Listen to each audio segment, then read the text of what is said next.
Good evening everyone. मैं सिम्मी सिंह आज के इस सेशन में आप सबका स्वागत करती हूँ। आईएफपीएच यानी international forum for promoting homeopathy एक ग्लोबल ऑर्गेनाइजेशन है जो कोविड काल से लगातार डेली वेबिनार्स कंडक्ट कर रहा है। इस फोरम का मेन ऑब्जेक्टिव है होम्योपैथी के ऑथेंटिक नॉलेज को सब तक पहुंचाना और कम्युनिटी में यूनिटी बढ़ाना। चलिए सेशन शुरू करने से पहले 1 मिनट का मौन रखते हैं। धन्यवाद। आज हमारे साथ हैं डॉक्टर विक्रम चावला, बीएचएमएस और PG, post graduate in advance course in clinical homeopathy.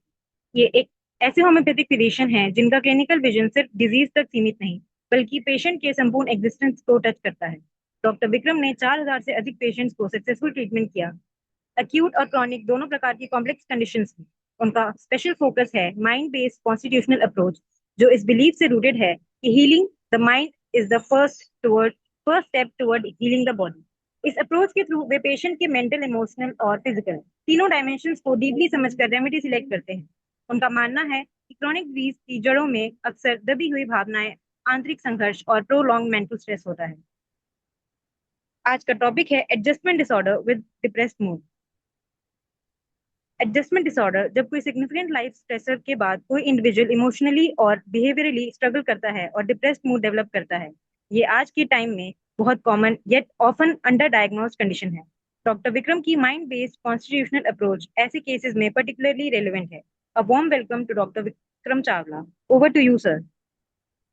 Thank you so much Simi ma'am. तो मैं बिना बिना टाइम वेस्ट किए हुए सीधा सेशन शुरू करूंगा। पीपीटी प्रेजेंट करने का मैं कोशिश कर रहा हूँ, एक minute.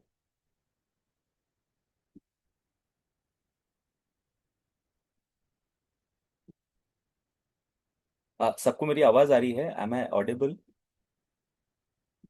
Yes sir, you are audible, you can share your screen. सबको पीपीटी दिख रहा है मेरा? पीपीटी विजिबल है? हाँ सर, आपकी स्क्रीन विजिबल है, आप स्टार्ट कर सकते हैं अपना presentation.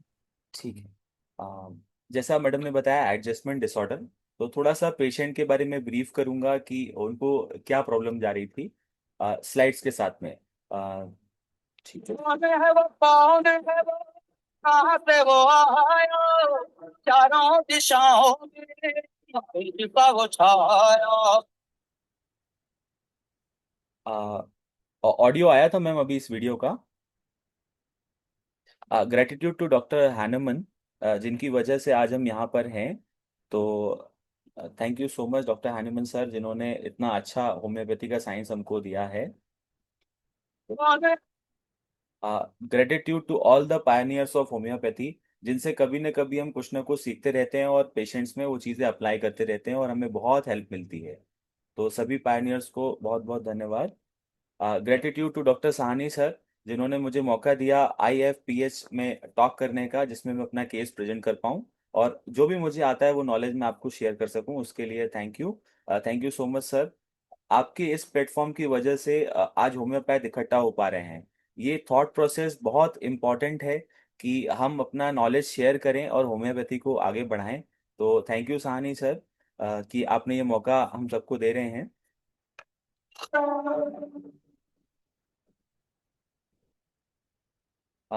For ever grateful to my all masters, जिनसे मैंने कभी न कभी लाइव कुछ ना कुछ सीखा है और जिनकी बुक्स पढ़ के कुछ ना कुछ सीखा है और आज मैं कुछ कर पा रहा हूँ।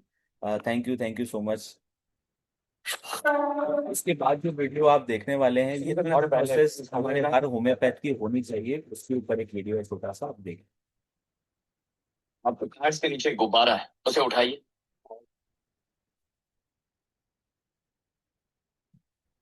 इसे फुलाइए। क्यों? फुलाइए।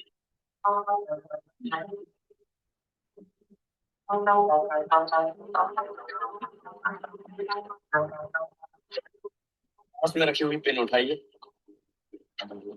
आपके पास 30 सेकंड का वक्त है।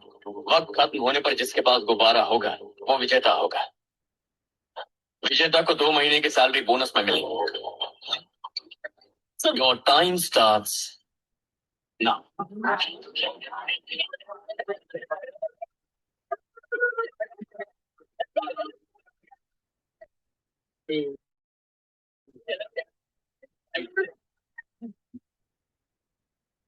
अरे, एक भी गुब्बारा नहीं बचा।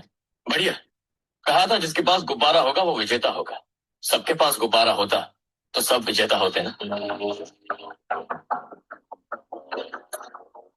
यहाँ हर कोई खुद जीतना चाहता है, फिर उसके लिए दूसरे को हराना क्यों ना पड़े। असल में किसी एक खिलाड़ी से टीम नहीं जीतती और किसी एक आदमी से कंपनी सफल नहीं होती। लेकिन जब टीम जीतती है तो हर खिलाड़ी विजेता होता है। जब कंपनी सफल होती है तो हर कर्मचारी सफल होता है।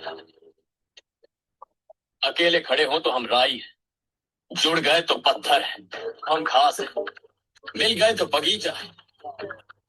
अकेले रहे तो कर्मचारी है, मिल गए तो कंपनी है। जैसा कि इस वीडियो में सभी आप देख पा रहे हैं, तो ये सानी सर ने जो ये स्टेप लिया है हम लोग डेली सेमिनार वेबिनार प्रेजेंट करने के लिए, ये इस प्रोसेस के लिए है कि हम होम्योपैथी को सोल आगे लेकर के जाएं और अपना नॉलेज आपस में शेयर करें। अगर हम अपना नॉलेज अपने पास रखेंगे, शेयर नहीं करेंगे, सोचेंगे कि साथ वाला होम्योपैथ कैसे करेगा और वो आगे चला जाएगा, हम पीछे रह जाएंगे, ये धारणा से कभी होम्योपैथी आगे नहीं बढ़ने वाली है। होम्योपैथी आगे बढ़ेगी शेयर करने से और केयर करने से। तो थैंक यू सो मच सानी सर, आपके लिए वीडियो मैंने रखा था।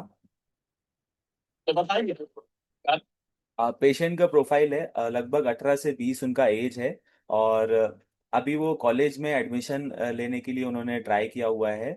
तो मेरे पास वो आई थी अपनी मदर के साथ में और बड़ी सिस्टर के साथ में। प्रेजेंटिंग कंटेक्स्ट उनको एनजाइटी हो रही थी, बार बार नींद से उठ रही हैं, रो रही हैं। तो ये उनकी मेन चीफ कंप्लेंट है जो हम अभी वीडियो केस में देखेंगे।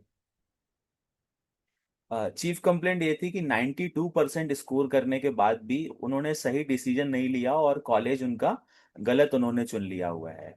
और बार बार पैनिक और वीपिंग स्पेल्स हो रहे हैं, 3 बजे 5 बजे उठ के बहुत रो रही हैं और मम्मी को धमकी दे रही हैं कि मैं छत से कूद जाऊंगी, मुझे मर जाना चाहिए, मुझे जीना नहीं चाहिए। ये सुसाइडल थ्रेट्स वो अपनी फैमिली को दे रहे हैं। तो वीडियो केस पे चलेंगे। अभी तक पीपीटी में जो साउंड था वो सबको सुनाई दे रहा था कि सिर्फ मैंने सुना है वो?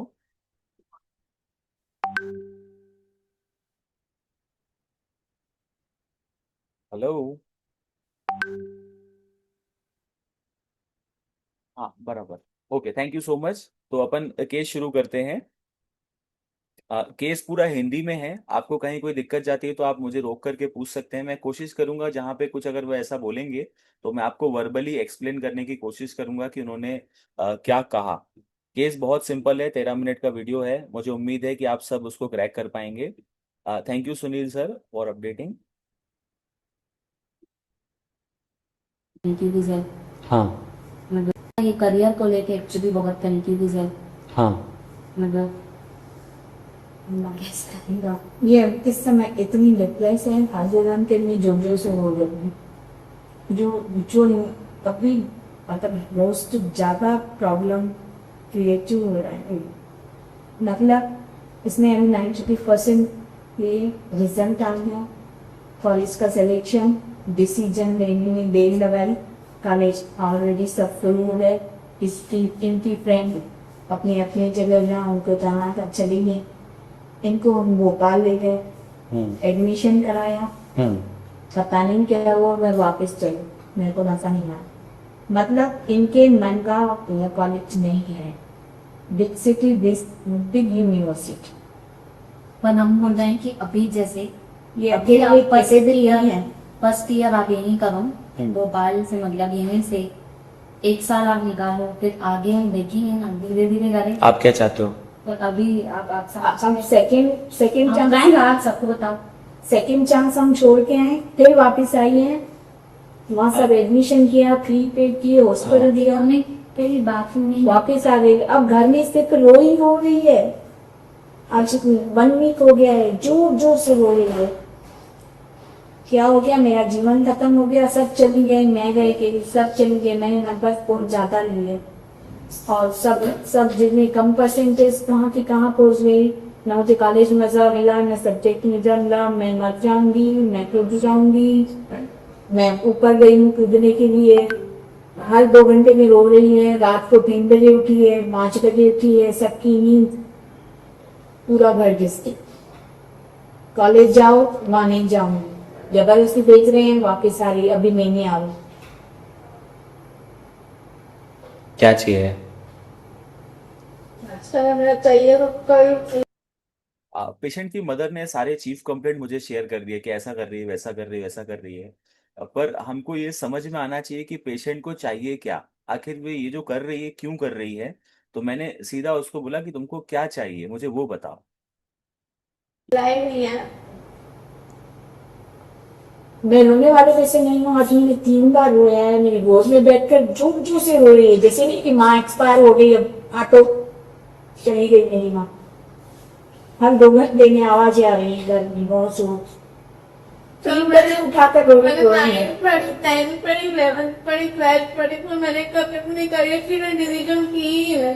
मैंने बहुत मिस्टेक्स कर दिया मेरी लाइफ में। जैसे मैंने कभी ना पढ़ाई तो की, एक्चुअली की, पर ना मेरे को लगा ठीक है पढ़ाई करूंगी, नंबर लाऊंगी, मुझे पता पड़ेगा क्या करना है बाद।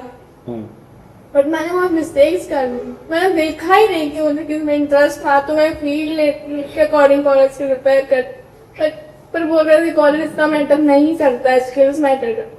पर जिस कॉलेज में गई वहां मेरे टाइप के लोग नहीं, अब मैं एडजस्ट करना पड़ रहा है। सबटाइटलिंग में कुछ चीज़ें आपको कम मिलेंगी, क्योंकि वीडियो में ऑडियो उस टाइम पे कम था, ये एडिटिंग करने के बाद में ऑडियो एनहांस किया गया है।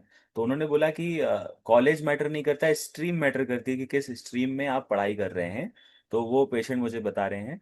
5-6 मिनट के बाद मेरी रेमेडी मुझे क्लिक हो चुकी थी, इसलिए फिर मैंने वहां तक ही कैप्शंस डाले हैं। उसके बाद पूरा हिंदी है मैंने, लेकिन उसको कैप्शन नहीं किया है। तो किसी को भी कोई कंफ्यूजन रहे तो आप पूछ सकते हैं। पर कुछ भी समझ में नहीं आया। मैंने बहुत मिस्टेक्स किया मेरे लाइफ में। वो पास अभी प्रेजेंट था, मेरा पास चल रहा था, एटलीस्ट मैं थोड़ी बेटर तो थी कहीं। और मेरे फ्रेंड सारे अच्छे से यूनी में बैठे हुए हैं, उन्होंने कुछ नहीं पढ़ाई की, लिटरली कुछ नहीं पढ़ाते। They are paying racks, they are paying in racks and they are going good university, good exposure. मुझे कुछ नहीं मिल रहा है। I am so done with marriage. So 3 साल में ग्रेजुएट करूंगी, मैं खुद को दिखो रहा है कि मैं कहाँ से ग्रेजुएट करूँ। मेन तो 3 इयर्स कोर्स होते हैं आपकी लाइफ, उसके बाद आप कोर्स क्रेडिट करोगे, फिर कब? तो 20 to 23 तो ही हो गई, अब इसके बाद कब करूंगी सर मैं?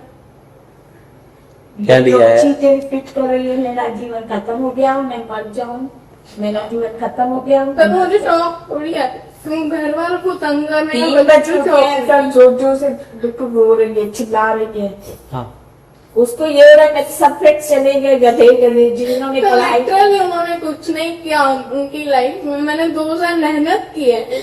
वो बॉयज में थे, रिलेशनशिप्स में थे, उन्होंने पार्टीज की, उसने एंजॉय किया, सब किया। मैंने तेरे से खुद सब पढ़ाई की, लेकिन मैंने गलती यहाँ कर दी, मैंने कॉलेज की एंट्रेंस नहीं किया, और उसमें भी कोई मिस्टेक नहीं थी। जो कॉलेज था वो दिल्ली में था या कहीं और थे।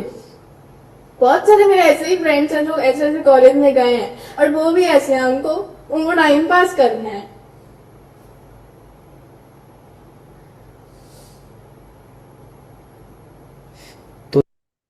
अभी तक यहाँ पे सबको समझ में आया कि पेशेंट का क्या कंप्लेंट है। आ, सबको ऑडिबल है, प्रॉपर हिंदी है, इसलिए मैंने बीच में डिस्टर्ब नहीं किया है और वीडियो कंटिन्यू कर रहा हूँ। टाइम लिमिटेड होने की वजह से मैं थोड़ा सा भागने की कोशिश करूंगा। तो क्या हो गया? आपने शायद इंटीरियर ऐसे कुछ डिजाइनिंग का मुझे बताया था ना, कि क्या सॉफ्टवेयर डिजाइनिंग? हाँ, कंप्यूटर साइंस करना सर। तो कंप्यूटर साइंस का कॉलेज अच्छे दूसरा कोई और नहीं है? तो मेरे को नहीं मिल रहा है। मैंने विदाउट मैथ्स है, मेरा विदाउट मैथ्स था, तो मेरे को मिल नहीं रहा। अभी जो मेरा कॉलेज था वो मेरे को बोला गया कि बीसी के लिए अच्छा है कॉलेज, अच्छा है कॉलेज, बट ठीक था वो कॉलेज। मतलब एक तो समझ में नहीं आ रहा था कि मैं एक्चुअली करूंगी भी तो किस फील्ड में करूंगी जाके। इसको बेटी यूनिवर्सिटी ने किया, इंटर्नशिप चाहिए फटाफट। पढ़ रहे हैं, एक ही बात बार बार हो रही है, सब कहाँ के कहाँ पढ़ रहे हैं, मैं घर में बैठी हूँ और रोना फिर चीखना चालू। मेरी खत्म हो गई, स्पॉइल हो गई है मेरी लाइफ, मेरा करियर।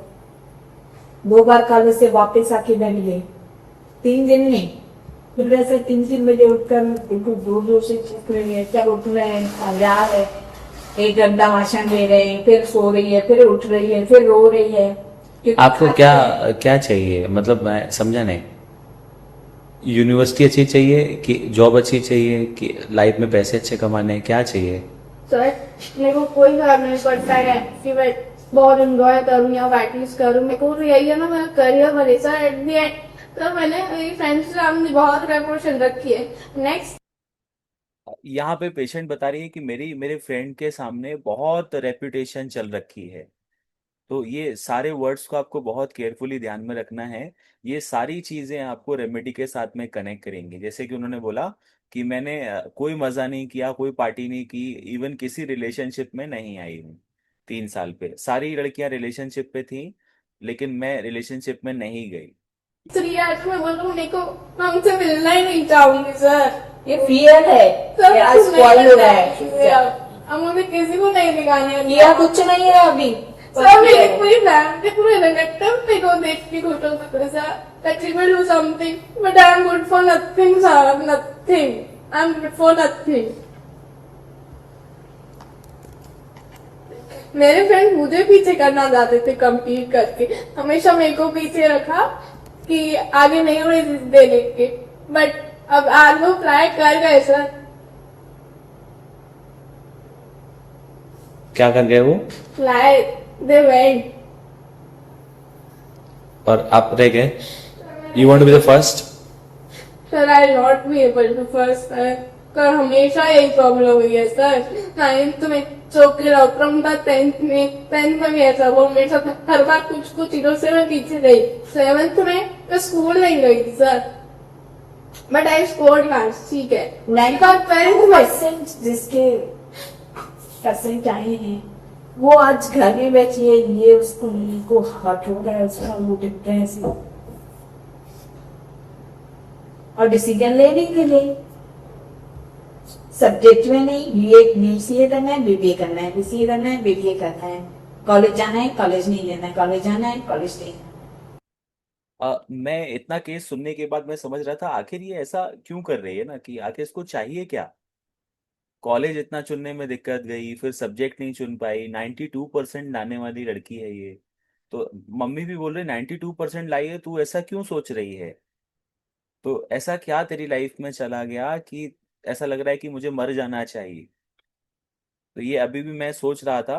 और मैंने एक सवाल भी किया कि you want to be the first, क्या आप पहले स्थान पे आना चाहते हो, सबसे आगे रहना चाहते हो क्या? तो बोला ऐसा नहीं है। टिकट्स बनवाए, छोड़ के आए हॉस्टल।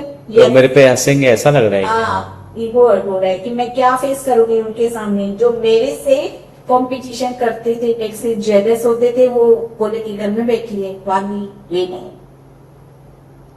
और आगे मेरा जीवन कैसे चलेगा? वही तो पूछ रहा हूँ, आगे क्या चाहिए? तो ये चूज तो करे ना, तो उधर फ्लाई करेंगे। इन्होंने अभी तक ये सब्जेक्ट चूज नहीं किया, तो उस अकॉर्डिंग यूनिवर्सिटी चूज नहीं।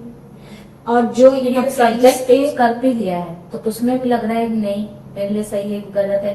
मतलब कल रात को मैंने इसको बोला, कल शाम को आप अभी फिलहाल बीसीए करो, जहाँ से भी करो, फिर हम आगे देखेंगे ना। अभी 3 साल 5 साल अभी तो आपको नौकरी नहीं चाहिए, अभी तो आपको करियर नहीं कमाएंगे कि 3 साल तो अभी 3 मिनट में सीख गए।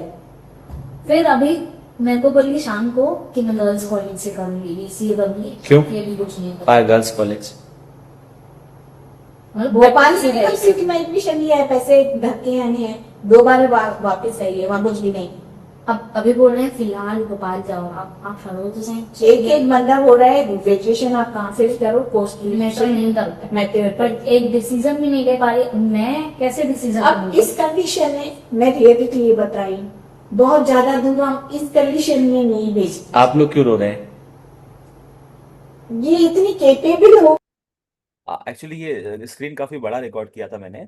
बाजू में इनकी दीदी, इनकी बहन, ये दोनों रो रहे थे क्योंकि घर का कोई मेंबर अगर इस तरीके से बोलता है कि मैं छत से कूद जाऊंगी और मुझे मर जाना चाहिए, मैंने लाइफ में कुछ अच्छा नहीं किया है, तो किसी भी पेरेंट्स को इस तरीके से टूट जाते हैं। तो पेरेंट्स, इनकी दीदी मेरी पेशेंट रह चुकी है, तो वो मेरे पास इस पे छोटी बहन को लेके आई अपनी मदर के साथ में। तो वो भी साथ में रो रहे हैं और पेशेंट भी रो रही है। अगर इस तरह से पड़ी है तो मुझे रोना आ रहा है, फादर हो जाएगा।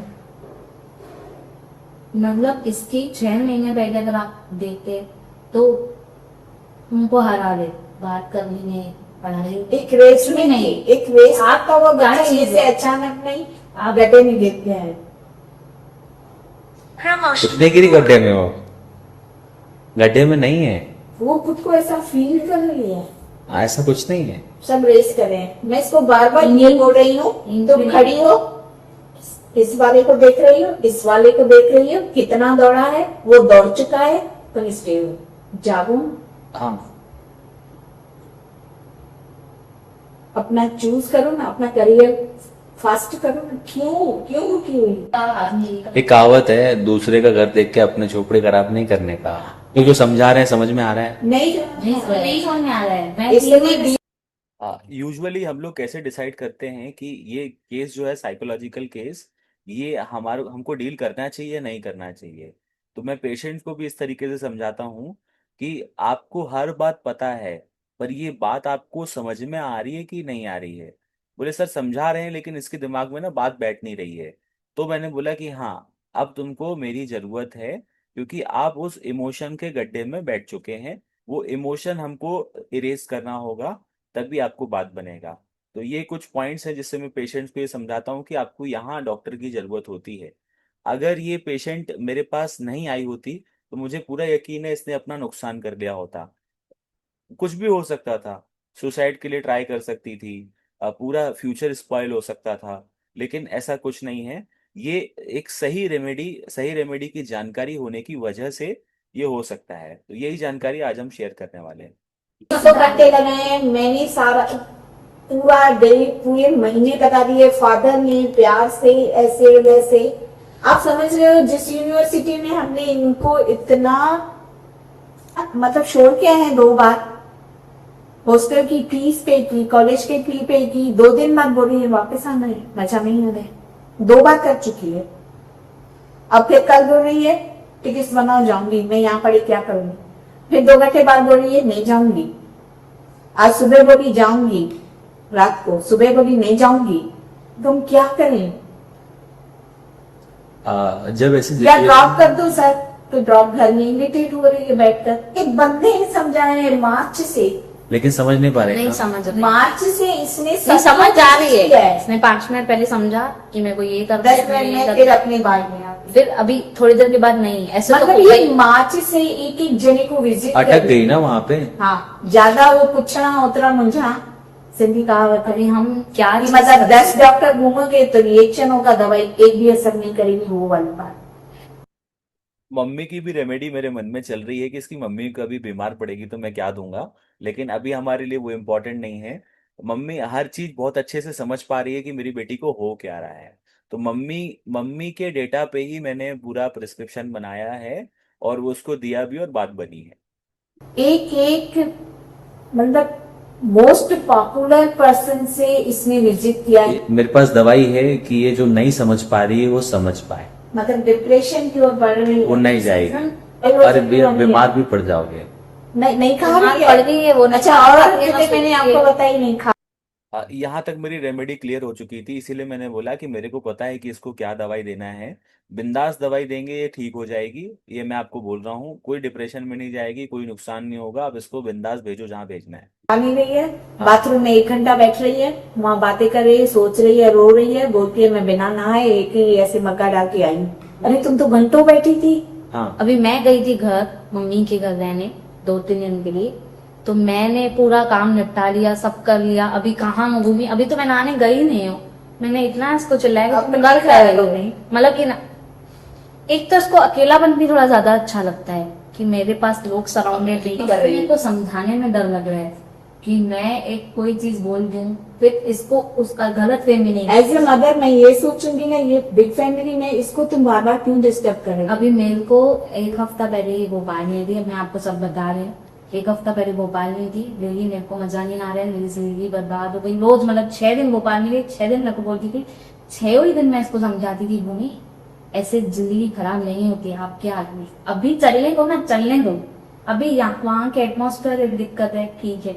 उसके बाद ये मैं फोन नहीं उठाई, 2 घंटा इसने फोन नहीं उठाई। इन्होंने मुझे बर्बाद किया और मैं खुद रही। ये ऑनलाइन थी, फोन को काट रही नहीं है। बात कर रही थी, बताओ। मैं घबरा गई है, मैं 12 बजे कैसे सोऊं, बच्ची मेरी बाहर है, फोन काट रही है। 1 घंटा पहले बात की, मैं मर जाऊंगी, मैं कूद जाऊंगी, फोन बंद। मैंने वार्डन को नीचे फोन किया, भाई भूमि को देखो, बोली मैडम वो तो सो रही है। बताओ, हम परेशान। मैं सुबह 3 फोन इसकी बात ही हम तैयार है, चलो हम आपको छोड़ रहे हैं। वो कम कर रहे हैं क्या, न खुश है, न खा रही है, न नहाने की दिल है, न चोटी की दिल हो रही, न बाल बना रही है, न अच्छा पहन रही है। भाई चलो वॉक पे चलो, सत्संग चलो, नहीं। हाँ, ठीक है, दैट्स इट। केस इतना ही था। सेशन को इंटरेक्टिव बनाने के लिए मैं चाहूँगा कि आप सब अपने इनपुट दें। मैं पूरे श्योरिटी के साथ कह रहा हूँ कि आपको एक बहुत अच्छी रेमेडी समझने आने वाली है और आपके बहुत सारे केसेस निकलने वाले हैं इस दवा के। ये मेडिसिन कई बार हम लगा नहीं पाते हैं। मैंने भी जब तक ये पढ़ी नहीं थी तब तक मैं इसको कहीं फिट नहीं बिठा पाता था, अभी मैं कई जगह पर इसको फिट बिठा पाता हूँ। तो ये एक बहुत इम्पोर्टेंट रेमेडी है। अगर आप इंटरेक्टिव सेशन करेंगे तो बहुत अच्छा लगेगा। हम सिर्फ 2-3 मिनट आपके इनपुट चाहेंगे। Doctor Ram sir, aurum met. Sir, aurum met का आपको क्या औरंगजेब दुख लग रहा है? हालांकि अकेला रहना पसंद करती है, जी। इसीलिए इसको नेट्रम्ब्यूल और औरंगजेब दोनों में से कोई दवाई दिया। मरने का इच्छा रहता है। हाँ, अच्छा अच्छा, मरने ठीक है। का इच्छा है कि मर जाऊंगी, या मनुष्य सप्रेशन है अंदर में। सप्रेशन, सर सप्रेशन उसने किया है। उसने बॉयफ्रेंड नहीं बनाया है, उसने मस्ती नहीं की है, उसने पार्टी नहीं की है, इमोशन सप्रेस किए हैं। हाँ, यस यस। जी। और बोलिए अ, सर। जी और जी, बोलिए कुछ सर। लगता है फिलहाल तो मेरे लिए क्या ऑर्डर देगा था इसका। राम सर, आपका रेमेडी रेमेडी काफी अच्छा है, पर अपन उस पर डीडी करेंगे कि और मेट क्यों नहीं? और हमें नहीं, नेट्रम्ब्यूल भी यदि अकेला रहना पसंद करता है, इमोशन सप्रेशन है, समझे ना, हुआ जो है, नहीं तो नहीं सर, नेट्रम्ब्यूल। नेट्रम्यूल पे नहीं, नेट्रम्यूल पे नहीं है। रचिता रचिता मैडम, स्टेफी से क्रिया क्यों, थोड़ा सा अपन चर्चा करेंगे तो मैं बहुत अच्छा आपको समझ पाऊंगा।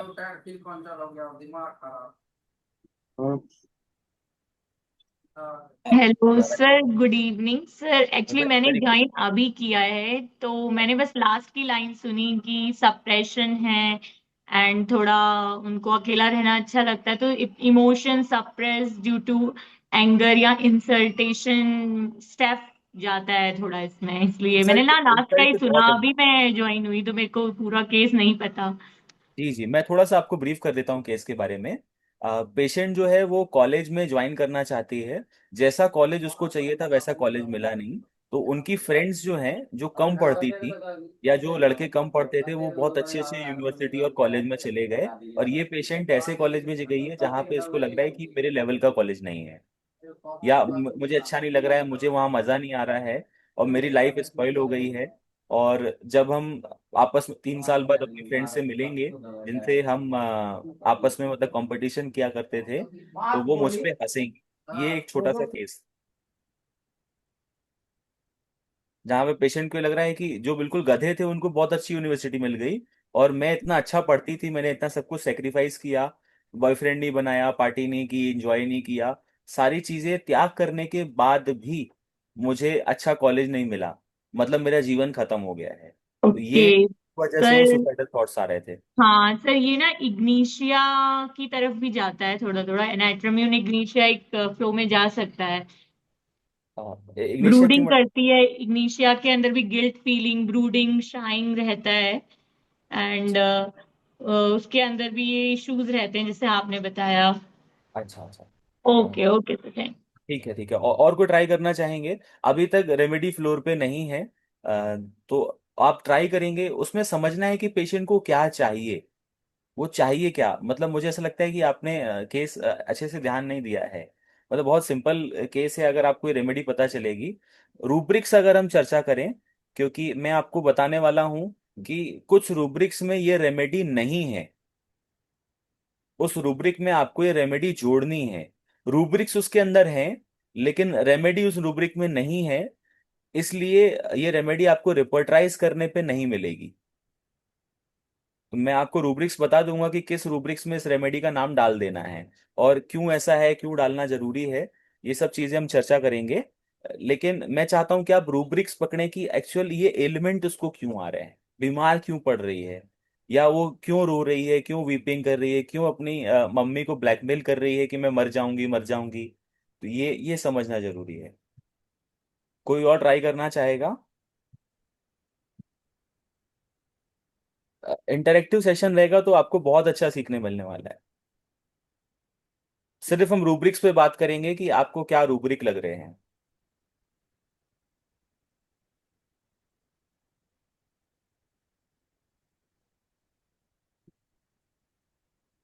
डॉक्टर गुल, लैक इक्विनम, सर लैक इक्विनम क्यों?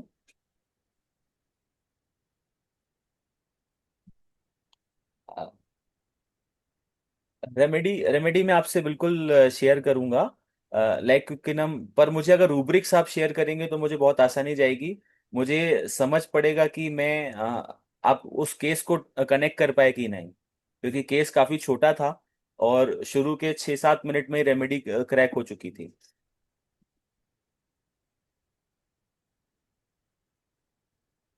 Okay okay, no no problem madam, no problem. Lac equinum नहीं है नीति सोलंकी। पल्सरला में भी because of her changeable mood. बिल्कुल वो काफी सुंदर है। इसकी बड़ी बहन को मैंने पल्सेटिला देकर ही ठीक किया है। ये काफी अच्छी डिफरेंशियल रेमेडी है पल्सेटिला इस रेमेडी की। पर ये सोलंकी सर ये नहीं है। सर मैडम मुझे आइडिया नहीं, लेकिन ये पल्सेटिला नहीं है। लेकिन पल्सेटिला काफी क्लोज है, मैं ऐसा कहूंगा कि सिस्टर रेमेडी हो सकती है। पर उसमें कोर क्या मिला आपको? पेशेंट नहीं ऐसा क्यों रिएक्ट कर रही है? ये जो एडजस्टमेंट बिहेवियर जो उसका बन रहा है कि एडजस्ट नहीं कर पा रही है, नए कॉलेज में एडजस्ट नहीं कर पा रही है, वो एक एनजाइटी और पैनिक अटैक्स के तरीके में बाहर आ रहा है वो, और कोशिश कर सुसाइड की तरफ वो सोच रही है। तो उसके पीछे का रीजन क्या है? ये जो निर्णय जो लिया, पहले तो कॉलेज में एडमिशन का बात जी, किया, एडमिशन किया, और एडमिशन करने के बाद में पछतावा हुआ इसको। बराबर सर। है बहुत तो बढ़िया सर हाँ, तो ये। इसमें एनाकार्डियम आएगा। अच्छा, नहीं नहीं सर, ठीक है। सर ये साइलेशिया की तरफ भी हो सकती है। साइलेशिया को ना सर सपोर्ट और अटेंशन चाहिए होती है, मतलब उसको कोई, जैसे आपने कहा मदर को ब्लैकमेल कर रही है, तो फिर मदर से अटेंशन पाने का है, या फिर सपोर्टिंग मतलब साइलेशिया होती है कि दूसरों का से सपोर्ट लेके धीरे धीरे आगे बढ़े। और कहीं ना कहीं मुझे लग रहा है साइलेशिया। आपने केस में एक बात वहां नोटिस की कि नहीं? वो बोल रही थी कि जितनी गधी लड़कियां थी वो सब अच्छी हाँ। यूनिवर्सिटी में है। मैंने तो सर इसको लास्ट इसको में, ओके ओके, लास्ट में ज्वाइन किया ना, तो पूरा केस नहीं सुना है, इसलिए पता नहीं है। ओके। अच्छा अच्छा। तो उन्होंने उन्होंने एक बात मेंशन की कि जितनी गधी लड़कियां थी अच्छी यूनिवर्सिटी में चली गई हैं, और मैं जब 3 साल बाद उनसे मिलूंगी तो मैं अपना चेहरा नहीं दिखा पाऊंगी, उनसे मिल नहीं पाऊंगी। ये उसकी थॉट प्रोसेस थी। ये रेमेडी बहुत अच्छी काम आने वाली है। आप सबके पास ऐसे केसेस आए होंगे और मुझे पूरी उम्मीद है कि ये रेमेडी आपने नहीं दी होगी। पर अब आज आज इस सेशन के बाद आप ये रेमेडी प्रिस्क्राइब करने वाले हैं, बहुत फ्रीक्वेंट। एनीवन एल्स, कोई और ट्राई करना चाहेगा? सुनील सर आप ट्राई करना चाहेंगे?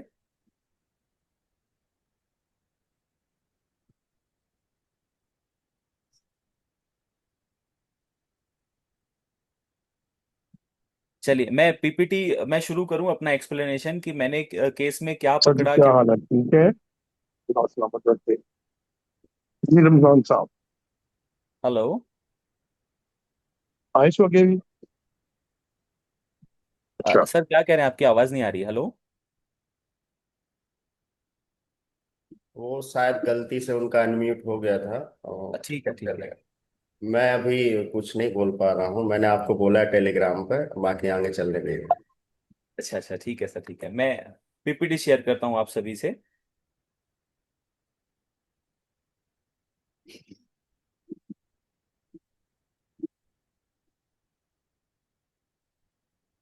वीडियो केस हमने सभी ने देख लिया। डिफरेंशियल रेमेडीज भी हमारे सामने आ गई। हरी सर नाइट्राम्यूर नहीं है। चलिए अपन आगे चलते हैं और इसके रेमेडी को क्रैक करते हैं। ब्रीफ में मैं कोशिश करूंगा इस रेमेडी को समझाने की। ये कुछ फॉलोअप हैं जो मैंने व्हाट्सएप पे लिए थे, बिकॉज मैं इसकी जो बड़ी दीदी है एल्डर सिस्टर, उनका फीडबैक वीडियो ले चुका था और उनको मैं पोस्ट कर चुका था। तो ये दोबारा फॉलोअप देने मेरे पास आए ही नहीं। तो 15 दिन में इन्होंने मुझे व्हाट्सएप पे फॉलोअप दिया। तो उन्होंने लिखा है, past 15 days has been magic to me, saw lot of changes in myself, the person I use to be. मतलब जैसे मैं पहले थी आज मैं वैसे नहीं हूँ, मैंने मैजिक अपने अंदर महसूस किया है। आज मैं बहुत अलग महसूस कर रही हूँ। मैं ऐसी लाइफ जी रही हूँ जैसी मैं जीना चाहती थी। Thank you so much, hoping for the best for rest. तो मैंने उनको बोला कि बहुत अच्छा, बहुत बढ़िया। ये 15 दिन बाद का फॉलोअप है, 14 सितंबर 2025। इसके बाद मुझे अब जब ये केस प्रेजेंट करना था, मैंने डिसाइड कर लिया कि मुझे ये केस प्रेजेंट करना है। तो मैंने इनसे अभी मई में भी एक बार बात की है। तो ये 6 मई का हमारा कन्वर्सेशन है। मैंने उसको बोला, hello Bhumi, how are you. तो उन्होंने बोला बढ़िया, कॉलेज सब कैसा है। तो उन्होंने बोला, I am much better now sir, life has changed a lot, I am happy grateful. उसका माइंडसेट चेंज हो गया मेडिसिन लेने के बाद। अच्छा, मैंने उनसे पूछा कि मेडिसिन से हुआ कि कैसे हुआ। तो उन्होंने बोला मेडिसिन थोड़ा सा लेट काम कर रही थी, वो हर पेशेंट को ऐसा लगता है। और ये इस रेमेडी की भी है कि उसको ऐसा लगता है कि सब मैंने किया है। तो ये व्हाट्सएप पे ही मेरे इसके फॉलोअप हैं। हेलो सर, आवाज नहीं आ रही आपको? हरी सर, आवाज आवाज आ रही है? मेरी आवाज नहीं आ रही? अच्छा, आ रही है आपकी आवाज। जी जी, okay sir, thank you so much sir.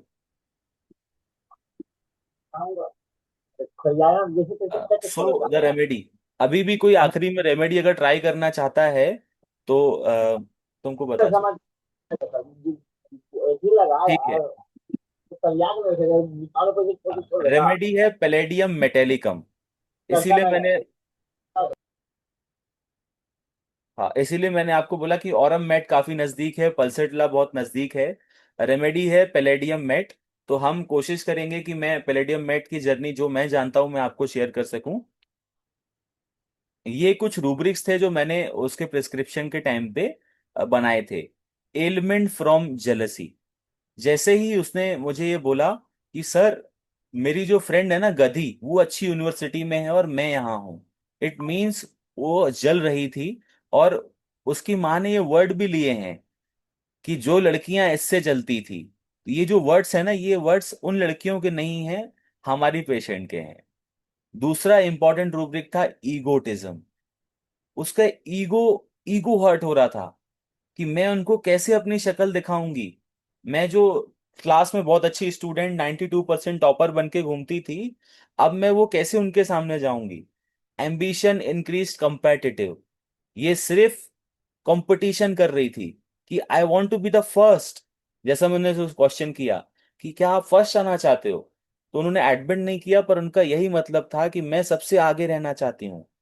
ये जो कंपटीशन है ना, इसी वजह से उसने बॉयफ्रेंड नहीं बनाया, मजे नहीं किए, पार्टी नहीं किए, ताकि वो खुद को आगे रख सके, दूसरों से अलग रख सके।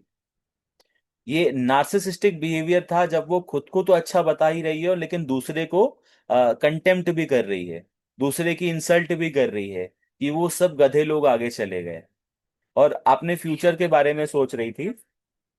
वो अभी 19 साल की है और बोल रही थी कि फाइनल ईयर तक मैं 22-23 की हो जाऊंगी, 23 की तो मैं हो ही गई। और खुद को उसको लग रहा था कि मैंने सारे डिसीजन गलत लिए हैं और मैंने सब खराब कर दिया है। तो confidence, want of self confidence, self depreciation, ये हॉटी लेना था मुझे रूब्रिक, लेकिन मैंने ये क्लोज वाला रूब्रिक ले लिया है। इस केस में हमें सिर्फ हॉटी समझ में आया। Haughty, egotism and narcissism. तो रेमेडी हमारी पैलेडियम है। पैलेडियम मेट के मैंने 3 डोज दिए उनको, 3 रात लगातार। और सपोर्टिंग में सैक्लेक दिया, 2 पिल सुबह 2 पिल रात में। और सैक्लेक का लिक्विड भर के दिया कि रात में 30 ड्रॉप्स लेके आधे कप पानी में सो जाना। हम यहाँ पे अब थोड़ा सा एक्सप्लोर करेंगे कि ईगो क्या होता है, क्योंकि किसी ने भी ईगो के बारे में मुझे नहीं कहा इस केस में। और मोस्ट इम्पोर्टेंट यही था, उसकी मम्मी ने भी बोला कि इसका ईगो हर्ट हो रहा है, इसका ईगो हर्ट हो रहा है। तो ये ईगो सबको लेना था, इस केस में ईगो इम्पोर्टेंट था। तो ईगो का आत्मसम्मान मतलब का, आत्मसम्मान उसको ठेस पहुंचा। अ, ईगो का मतलब हुआ आत्मसम्मान। आत्म, बिल्कुल हाँ, सर। हाँ, ठेस पहुंचा।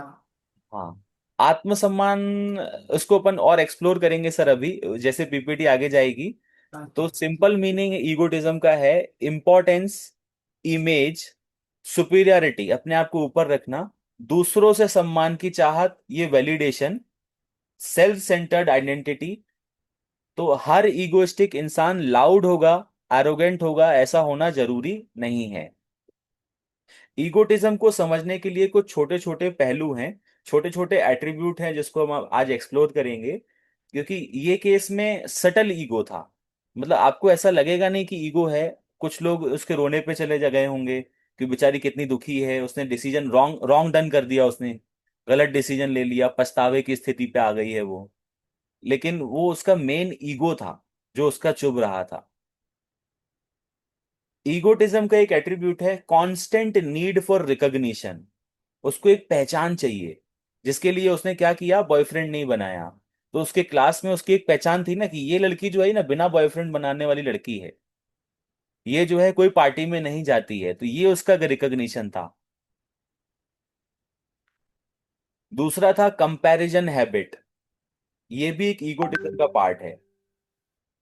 तुम वहां मैं यहाँ, ये कंपेयर करना, दूसरों से सारी चीजें कंपेयर करना, दूसरों की खुशी, दूसरों की सक्सेस से जलस फील करना, ये भी एक ईगोटिज्म का पार्ट है। इजिली हर्ट हो जाना, जिसको सर आप आत्मसम्मान की क्षति महसूस कर रहे हैं। तो उसकी मम्मी ने ये मेंशन किया कि इसने लाइफ में कुछ अभी किया ही नहीं है, अभी कुछ करो तो क्या बुरा फील हो रहा है। तो जिनको भी छोटी छोटी बातें बुरी लग जाती हैं, जैसे कि आप ऑरम मेट का नाम लिया गया, ऑरम मेट भी एक ईगोइस्टिक रेमेडी है। मेटल है, इसलिए ईगोइस्टिक है। उसको लगता है कि मैंने सब गलत कर डाला है और वो सुसाइडल थॉट में चला जाता है। ऐसे ही पैलेडियम के साथ भी है, इनको छोटा सा क्रिटिसिज्म भी हर्ट कर देता है। तो ये जो है कोर एट्रीब्यूट, ये ईगो का एट्रीब्यूट है। तो ईगो के ऊपर एक छोटा सा वीडियो है जो मैं आपको दिखाना चाहूंगा, जो वो इतना रो रही थी ना, उसके ऊपर एक वीडियो है ये। मैं एक घाव है जो जरा सा छू दो तो दुखता है। जब तुम्हारा कोई अपमान कर देता है तो कौन सी चीज दुखती तुम्हारे भीतर? क्या कोई तुम्हारा अपमान करता है इसलिए पीड़ा होती? इससे क्या पीड़ा होगी? उसने अपनी जबान खराब की, तुम्हारा क्या बिगड़ा? अगर अहंकार ना हो तो तुम्हें दया आएगी उस पर, मगर अगर अहंकार है तो छिद जाएगी तलवार की तरह गाली। अहंकार दुखता है। अहंकार की ही आकांक्षा है कि धन हो, पद हो, प्रतिष्ठा हो। अहंकार दौड़ाता है, और धन पद प्रतिष्ठा की दौड़ में सिवाय दुख के और कुछ भी हाथ लगता नहीं। हमारे भी केस में वो क्लास में एक मतलब टॉपर थी, तो ये उसके लिए एक पोस्ट हो सकती थी, एक टॉपर का पद हो सकता था। ये उसका ईगो का पार्ट है कि उसको लगा कि मैं नीचे आ गई। सुपीरियर व्यक्ति को जब ये फील होता है कि मैं ऊपर हूं, उसको ही नीचे आने में तकलीफ होती है। तो ये पार्ट ऑफ ईगो है। वैलिडेशन डिपेंडेंसी, दूसरों से एप्रिसिएशन की चाहत। हमारे केस में पेशेंट ने बोला कि सर मेरे रिलेटिव सब मुझसे उम्मीद करते हैं कि ये कुछ अच्छा करेगी, लेकिन I am good for nothing. तो वो जो इस स्थिति में आई, क्यों? क्योंकि अब वो एप्रिसिएशन उसकी मिलना बंद होने वाली थी, वो जो उसकी वाहवाही होती थी वो उसकी बंद होने वाली थी। सुपीरियरिटी फीलिंग, मैं अलग हूं, मैं बेस्ट हूं, मुझे बेस्ट मिलना चाहिए, कॉलेज मेरे लेवल का नहीं है, कॉलेज में कुछ अच्छा नहीं है।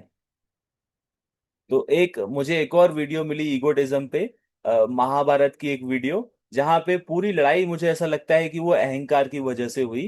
तो मुझे लगा कि ये वीडियो दिखाना चाहिए। मेरे बच्चे, वासुदेव ठीक कह रहे हैं। बैठ जाओ, बैठ जाओ। मामा श्री, आप मेरा त्याग करके जा रहे हैं? बच्चों के पैरों में शक्ति आ जाए, सिर्फ पक्षी उन्हें खिलाते नहीं, अपने मामा श्री को धक्का मार सकते हो। अब तुम्हारे मामा श्री के लिए शानदार का मार्ग ही उचित मार्ग। मामा श्री, जिस हाथ ने आपको धक्का मारा था उस हाथ को काट देता हूं मैं। रहने दो बच्चे, रहने दो। इस प्रकार मगर के आंसू बहाना तुमने मुझसे ही सीखा। यहाँ पे ये जो एक पैनिक वाला चीजें थी, उसको मम्मी के इमोशंस नहीं दिख रहे थे कि मेरी माँ रो रही है, मेरी सिस्टर रो रही है, मैं उसको भोपाल से उसके ससुराल में उसको परेशान कर रही हूँ कॉल करके। ये किसी भी बात का अंदाजा नहीं था। क्यों? क्योंकि वो ईगो में फंस गई थी और रेमेडी देने के बाद वही ईगो उसका टूट गया। दुर्योधन में जो मुझे पैलेडियम के चीजें मिली, जैसे कंपैरिजन करना कि मेरे बाकी पांडव हैं उनसे मैं पीछे हूं, उसका बार बार हर्ट महसूस करना, ये कुछ चीजें जो मुझे मिली। इमेज कॉन्शियस होना, बहुत ज्यादा अपने आप में प्राइड महसूस करना, जेलसी होना, मुझे सब बेटर मिलना चाहिए, इंद्रप्रस्थ मुझे मिलना चाहिए, ये मुझे कुछ क्वालिटीज दुर्योधन में मिली। तो मुझे लगा कि उनका वीडियो इसमें डालना चाहिए। ये कुछ और एट्रीब्यूट्स हैं जो ईगो के होते हैं। रिजेक्शन इंटॉलरेंस, कोई मुझे मना कैसे कर सकता है। ड्रामेटिक इमोशनल रिएक्शन, ये उसका ड्रामेटिक इमोशनल रिएक्शन था due to ego. Self image protection और सेंसिटिविटी टू स्टेटस, कि मैं क्लास में टॉपर थी, अब वो कहाँ चली गई। Egotism often grows where self worth is unstable, तो आत्मसम्मान ही उनका क्षय हो रहा था क्योंकि उनने खुद से वो बढ़ाया हुआ था।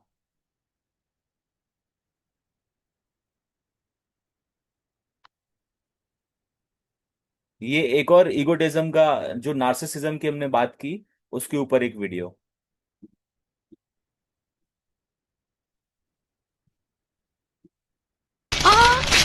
कॉपी थे, ओरिजिनल मेरे पास है। 24 घंटे की मोहलत अब मैं तुम्हें देती हूँ।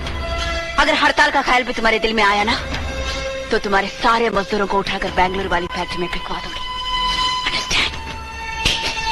You better understand. हाँ, पर यहाँ पे श्रीदेवी पैलेडियम नहीं है, श्रीदेवी प्लेटिना हो सकती है। अब हम समझेंगे कि ये ईगो जो है, अपने आप में सुपीरियर की फीलिंग, ये पैलेडियम में कहाँ से आई है। तो ग्रीक माइथोलॉजी के हिसाब से पैलेडियम जो है एक गॉडेस का नाम है, पैलेस अथेना। और ये इनका जो जन्म है, जैसे हर हर इंसान कैसे पैदा होते हैं ना, किसी स्त्री के गर्भ से, वजाइना से। और ये पैलेस अथेना जो है, ज्यूस जो थे, ज्यूस के सिर से पैदा हुई थी। इसीलिए इनके अंदर ये सुपीरियरिटी कॉम्प्लेक्स था।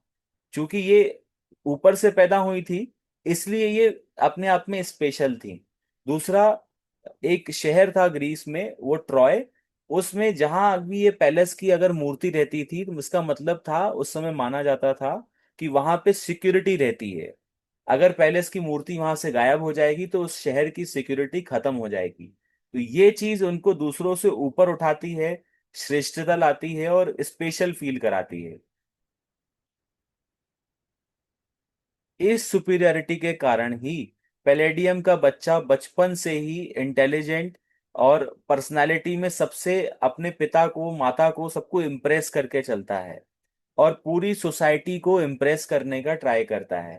तो ये माइथोलॉजी का कनेक्शन है पैलेडियम रेमेडी के साथ में। पैलेडियम की जो स्टोरी होती है, हमेशा ईगो, प्राइड, यही आपको उसके सोशल बिहेवियर में देखने को मिलेगा। बार बार उसका प्राइड जो है वो वुंडेड होता है, उसको हमेशा ऐसा लगता है कि मेरा आत्मसम्मान को क्षति हो गई। तो जैसा कि आपने वो अहंकार वाला वीडियो देखा, उसको कोरिलेट करके समझेंगे कि ऐसा क्या है जो आपको दुख जाता है। तो ये कुछ इसी तरीके से है। ये इंसल्ट एक उसका डिल्यूजन होता है, इमेजिनेशन होता है। रेपर्टरी में आप पैलेडियम रूब्रिक्स देखेंगे तो आपको इमेजिनेशंस दिखेंगी उसमें, इमेजिनेशन में कि उसकी इंसल्ट हो रही है, डिल्यूजन, इंसल्टेड, ऐसे रूब्रिक्स हैं इस रेमेडी के अंदर। अच्छा, सोशल बिहेवियर इस रेमेडी का होता है दूसरों को तारीफ करना और तारीफ की डिमांड होना, नए लोगों से मिलना, ग्रुप में आगे आगे रहना, और जैसे लीडरशिप करना, जैसे आप इस केस में भी देख रहे थे कि वो आगे रहने की कोशिश कर रही थी, कंपटीशन कर रही थी। तो पीरियोडिक टेबल के हिसाब से भी ये जो कंपटीशन की भावना है ये पीरियोडिक टेबल से आई है, उसको अपन समझेंगे। सेक्सुअल डिजायर सप्रेस्ड होती है इस रेमेडी में, तो इसको मेटाफोरिकली सेक्सुअल डिजायर को समझना है। सेक्स एक ऐसी चीज है जो आपको प्लेजर देती है। तो उसने क्या बोला कि मैंने कोई रिलेशनशिप में नहीं आई, मैंने कोई पार्टी नहीं करी, मैंने कोई मजा नहीं किया। मतलब उसने जो चीजें प्लेजर देती हैं आम लोगों को, वो उसने सप्रेस की है। जो हम सप्रेशन, इमोशन सप्रेस करने की बात कर रहे थे, वो इस तरीके से है। तो पैलेडियम इस लेवल पे करता है। तो मैं आपको कुछ एग्जांपल आखिरी में बताऊंगा जो आप बहुत कोरिलेट कर पाएंगे।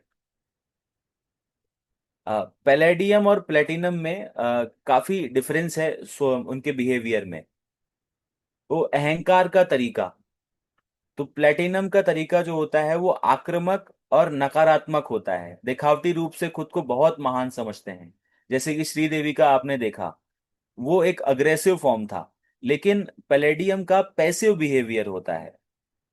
ईगो तो रहता है पर वो ईगो आपको समझ में नहीं आता है, सटल ईगो देखने को मिलेगा। खुद से प्यार होता है पैलेडियम को, वहीं प्लेटिनम दूसरों का तिरस्कार करती है, नफरत करती है।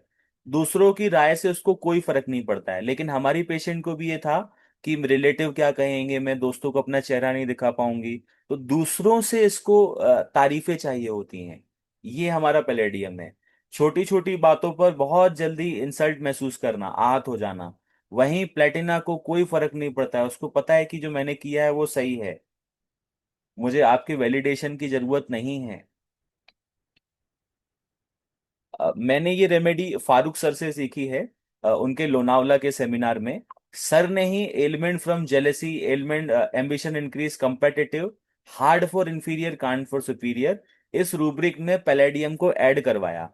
रिपर्टरी में आपको ये रेमेडी ऐड नहीं मिलेगी, पर सर ने बोला कि ये लेटेस्ट रिसर्च है, आपको इसमें ऐड कर लेना चाहिए, आपके केसेस में देखने को मिलेगा। मैंने ऐड की हुई थी, इसलिए मुझे चार्ट बनाना और सारी चीजों को समझना बहुत आसान पड़ा।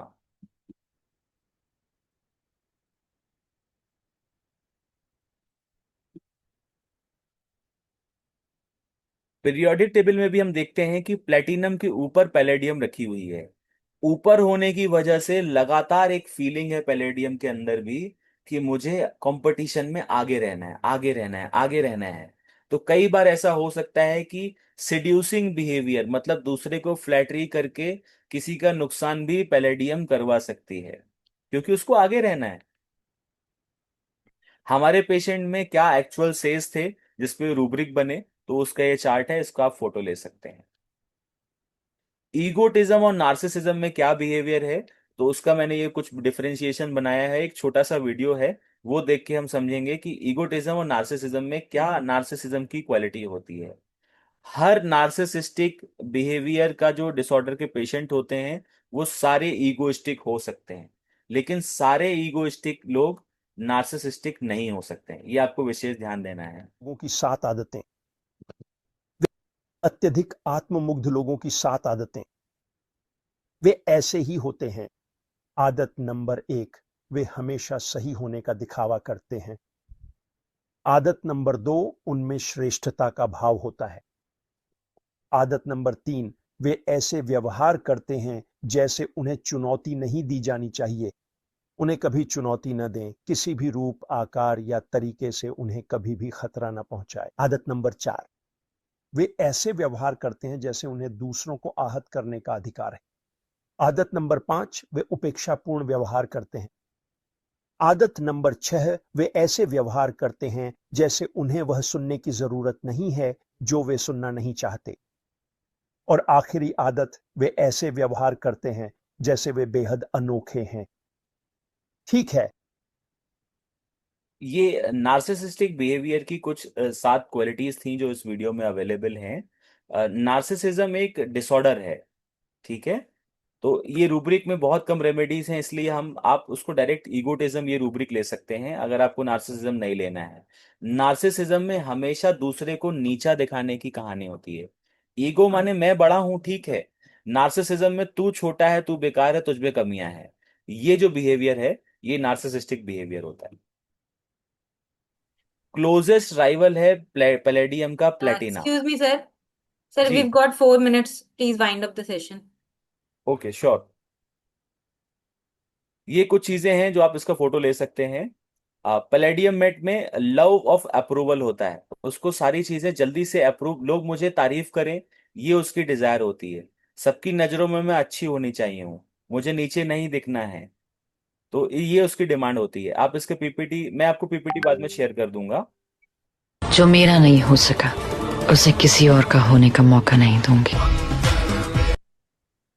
ये प्लेटिना का वीडियो था जो मैंने पहले दिखाया। दूसरों की अच्छी राय की लालसा। एक केस मैं आपसे और शेयर करना चाहूंगा कि पैलेडियम पे आप कहाँ पे लगा सकते हैं। मेरे पास एक और केस आया था, लेकिन उस टाइम पे मैंने प्लेटिना प्रिस्क्राइब करी, पैलेडियम मुझे उस समय आती नहीं थी। वहां पे पेशेंट का ये कहना था कि मेरी चेहरे में झुर्रियां आ रही हैं, और उसको लेकर के वो बहुत परेशान हो रही थी। शी वॉज 50, लेकिन उसको झुर्रियों को लेकर के बहुत परेशान था। यहीं पे पैलेडियम की एलिमेंट शुरू होते हैं। पैलेडियम सबसे आगे रहना चाहती है, बहुत सुंदर दिखना चाहती है। तो ये कुछ उसके स्लाइड्स हैं, आप उसका स्क्रीनशॉट ले सकते हैं। ठीक है नहीं, अरे हाँ पैलेडियम का पूजा। एग्जाम्पल बॉलीवुड में इस जो है वो नाम से मैंने इसे कोई रूब्रिक नहीं से साथ जानता, में डाला वो हुआ। बुलाने जो सब बुलाते हैं।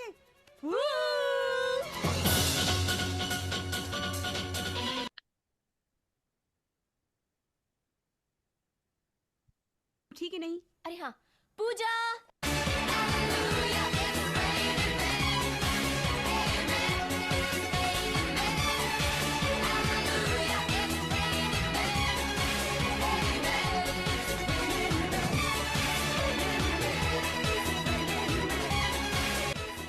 हाउ डेयर यू, तुम्हारा कोई हक नहीं बनता कि तुम इतनी खूबसूरत लगो। Not fair. Hello, all you beautiful people. Wow, Masi, you're looking hot, huh? Don't call me Masi. आजीज मैं बांध देती हूँ। एजिड दिखना पसंद नहीं होता है पैलेडियम को। पैलेडियम आपको हमेशा ऐसी देखने को मिलेंगी जो चाहेंगी कि यंग रहना हो। डॉक्टर के पास आइए, पेशेंट देखने को आएंगे कि सर मुझे यंग दिखना है, मुझे ओल्ड नहीं दिखना है, ताकि लोग मुझे पसंद करेंगे। ये उसकी डिजायर होती है। PHAT, pretty hot and sensing.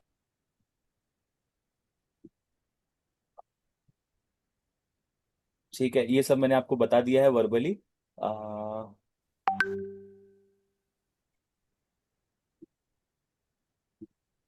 मेरे मेंटोर से मैंने एक और केस देखा था जहां पे मैंने प्लेटिना और पैलेडियम का कुछ डिफरेंशिएशन बनाया है। पैलेडियम को इससे भी फर्क पड़ता है कि मेरे फोटो में कम लाइक्स नहीं होने चाहिए, मेरे फोटो में ज्यादा लाइक होने चाहिए।